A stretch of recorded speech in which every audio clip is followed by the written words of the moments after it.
Hey guys, thank you so much for joining me here as I play my final round at the Ascot Disc Golf course with the Tone Poles. There's a new course coming, the old Tone Poles are coming out, so this is the last time I'll be able to play the course. You're along for the ride. It was a beautiful day. I had a bit of a light breeze coming through. There was a southerly change around midday, and I got in just before that, so perfect conditions.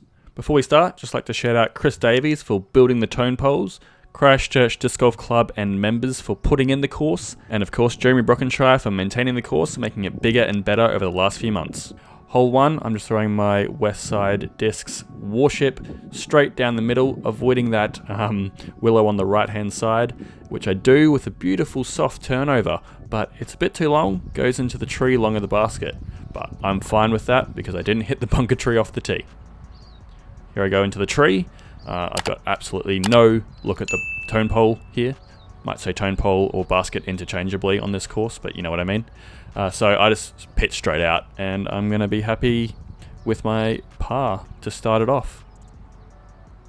Don't mind putting at tone poles. I mean, these ones are a little bit rough on your discs. If you either hit the stake or catch the top of the tin target, it can rip plastic off your disc, but I quite like tone poles. They keep you honest. Hole 2 is about a 60 meter blind spike hyzer, so I'm just throwing my west side disc anvil nice and high, letting it fade into the green.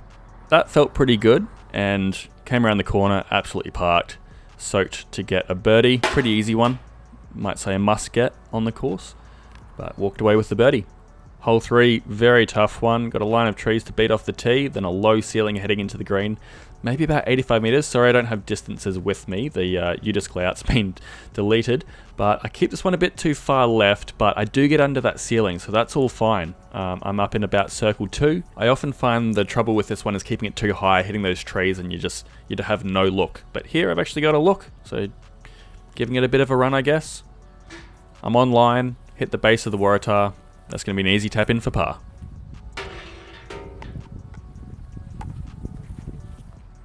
Hole 4.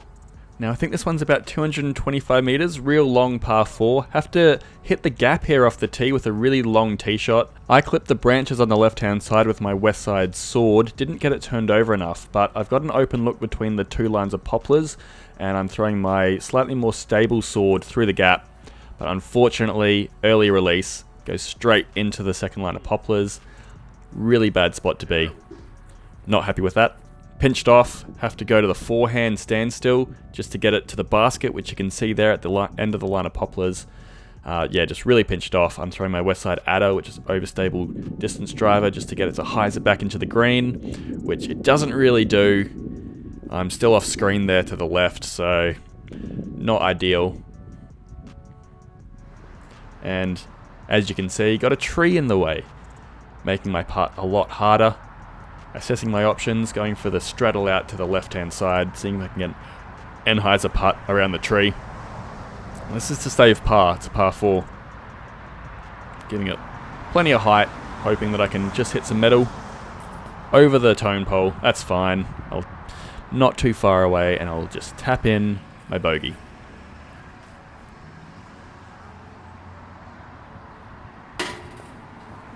Back to even. This one's a really fun hole. Big sky flex shot. I like to play it over the top. You can take the left-hand line, but I just love pumping one high, letting it right out to the right a little bit and then fade back. Kind of died a bit more than I wanted, but it fell into a really nice spot in the open and makes this par 4 really achievable to get the birdie because it's a nice, easy upshot. Throwing my Ricky Glow harp there, and it almost found some metal for the eagle, but easy tap for the birdie, and back at -1. Now this one's probably more of a forehand, but I wasn't feeling my forehand, so I'm going for the turnover with my gatekeeper. The basket, or the tone pole, is just behind that tree, and I just absolutely send that. Goes way too far, flexes out in the end, which is pretty uncommon for my gatekeeper. It's a little bit understable, but it's an easy upshot. At least I'm getting myself in good positions where I can just approach and get the par. No harm done.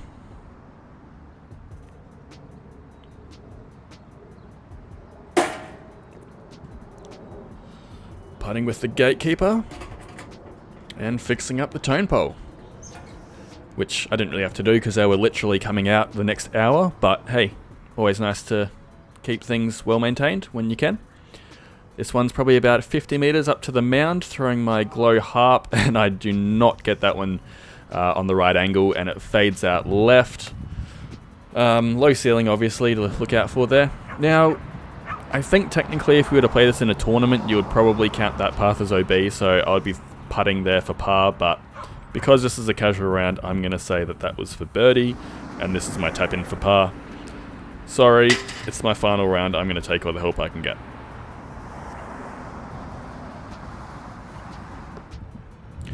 This one's probably about 90 meters. Got to avoid the trees off the tee to the right.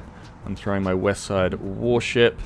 A little flex line. Not quite high enough to reach the pin, but hey, hit the right line, and I'm up there. Got a bit of a look, but really this is a layup with my harp, and I get it under the basket for another lovely tap in, which is kind of the theme of this round, to be honest. Oh, there we go. This is a fun hole, really like this one. Tight tunnel shot, double mando towards that Y tree. This is my gatekeeper, and I hit the Y tree. Bump, bump. And you've probably got about a circle's edge putt from there. As you can see here, it's actually a post. The tone pole's gone walkabout, and I hit the top of it, and I'm taking it. I said I would. Technically, I think you meant to putt between the paint lines, but if that was a tone pole, it would have gone ding, so I'll take it. This one's also really tricky. I have to get through a tight gap. The rough is horrible. Throw my Goldline St. Pro low, drove it over the hill. This is a great spot to get a look into the green. Decided between my swan turnover or my harp approach with the forehand. I went with the forehand. Beautiful, nicked the pole. Parked for another tap-in. It should just be called the tap-in round at Ascot. But hey, my upshots were feeling awesome. My drives were not feeling good at all. My timing was all off. Okay, here we go. I'm not quite sure what hole we're up to, but this one's a large hyzer throw. Just hang it out to the right, let it fade back in. And that was actually pretty good. That was my St. Pro. Generally not a hyzer line disc, but I just felt it on the day, and it worked out well. So I got this putt here for birdie, which I just get on the top of the basket. There we go. Hole 11. The top of the tone pole, sorry. And that's a birdie, so -3. This one's a low skip shot to get under those trees and keep pushing past them. Quite a tricky one, actually. I'm throwing my adder here, and it just went left straight out of the hand on an angle, and it has skipped into that cypress, which is horrendous. This was one of the hardest lies to get to. Just kind of awkwardly in there. Had to pitch out with the forehand, and I'm still probably circle's edge with not a very fun putt coming, because obviously you have to aim a lot tighter on tone poles. And I just missed to the left. Give it another bid out of absolute anger, furious, and I missed that one as well. So this is to save bogey. Keep my good round alive, nail it, back to 2 under par. That's okay, that's alright. I don't play this course very often, so anything under par is good for me. Now onto hole 13, big booming tee shot. The tone pole is actually about 70 meters beyond that line of poplars on the right hand side, down in a little gully, but my tee shot was horrible. I'm way left in the rough. That's a pretty bad spot. I really need to focus on getting my drives a lot flatter. That was way too nose up. Just over that hill you can see there with the arrows, that's where the tone pole is, and this is where my disc is. So actually, way better than I thought. I thought I'd be deep into the rough, but as you can see, I've kind of got a bit of a window. So here I went for the forehand with, I believe it was my Goldline St. Pro. And that was the sound of me hitting a tree. That was my lie. That's where my disc landed, and that's the tree that I hit. So probably a good 2.5 meters in front of me. Yeah, that felt good. And so here I have to rescue another par. Throwing my gatekeeper, just going to float it out, let it find its way into that little gully. And I was absolutely stoked with this throw. Stand still, tight, and I just flung it out, and it there you go, 5 meters. And I got a beautiful window through this tree. This is a bit of tricky green. You can get cut off from a lot of places. So on the knee, let's see, nailed it. Had the wonky tone, doesn't matter, not phased, saving pars. Hole 14, throw it up over this initial hill. Basket is just in front of some really sharp razor grass. But doesn't matter because I'm nowhere near the grass and I'm nowhere near the tone pole. Absolute highs are out. Terrible, that's fine. Just going to lay it up with my Ricky harp.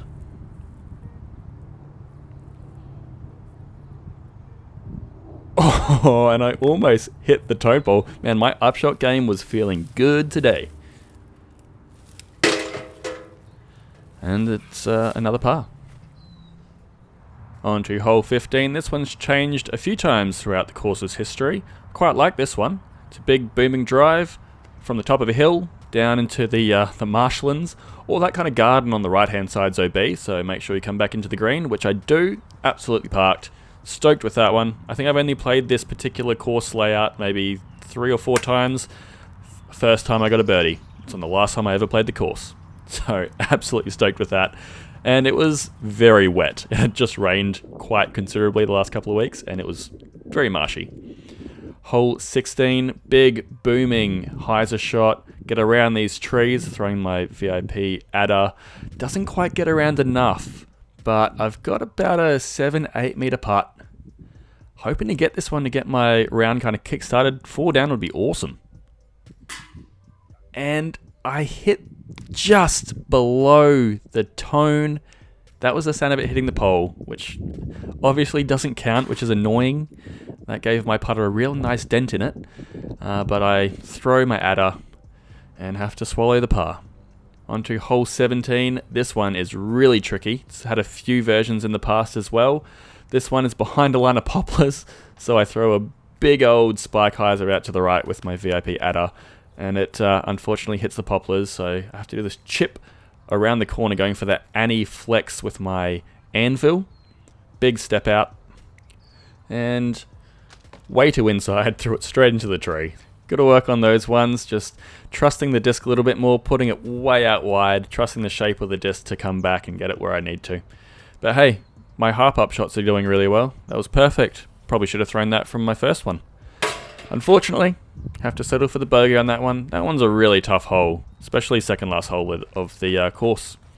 And final hole, hole 18, large, massive, booming, 125 meter drive, not much in the way. Massive skip off the top of that mound. That was my Tournament X sword. Leaves me with about 15-20 meter putt, somewhere in long circle 2. So I just let that float out. Upshot game strong. It's going to be an easy tap in for my final ever putt, hole 18 on the Ascot Tone Hole disc golf course. Finishing my round 2 under par. Can't complain. I don't play the course very often, so anything under par, super happy. Hope you enjoyed watching me on my final round. These are the discs I threw. Westside VIP adder. Westside Tournament X sword. Westside Tournament sword. Westside Discs Chameleon Warship VIP X. Westside Discs Tournament Warship. Westside Discs VIP Anvil. Westside Discs Tournament Gatekeeper. Westside Discs Ricky Wysocki Glow Harp. Westside Discs BT Soft Harp. Westside Discs BT Hard Swan 1 Reborn. And I putt with Latitude 64 Faiths. I also threw my Latitude 64 Goldline Saint Pro, but I forgot to put it in the wrap up. Anyway, thank you so much for watching my final ever round at Ascot Tone Hole course. It was heaps of fun. I'm really looking forward to the basket course going in. It's going to be a different layout, so I'll be sure to do another video when that is installed. Like and subscribe to see more videos, and comment below what other courses you'd like to see me play. Catch you next time.